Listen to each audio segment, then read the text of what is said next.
All right, I'm going to show you how to set up Medical ID on Android. And we'll do this on two different phones. First on a Samsung Galaxy, and then on a Google Pixel, which handles this slightly differently.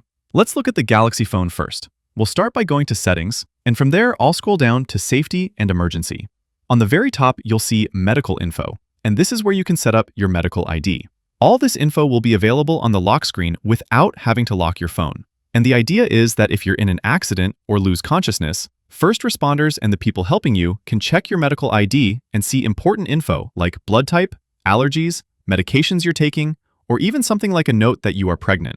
You don't have to fill out everything, so you can choose to share as much or as little as you want. I have a friend who works as a paramedic, and he told me that they use this info more than people realize. So it's always a good idea to set this up and include any important medical details that you'd want first responders to know. Once you have your medical info added and saved, it'll look like this.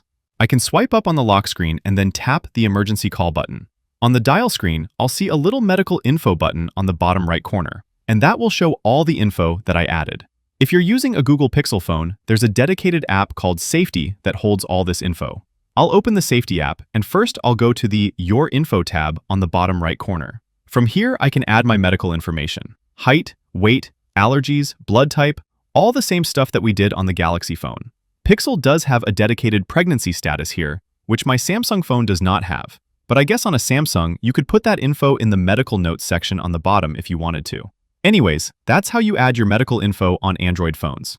I have a separate video showing how to add an emergency contact, which is also important to have. So go check out that next. I'll put the link in the description below. Click that like button if this helped, share with friends and family who haven't set this up yet, and subscribe for more easy guides like this. Thanks all, until next time.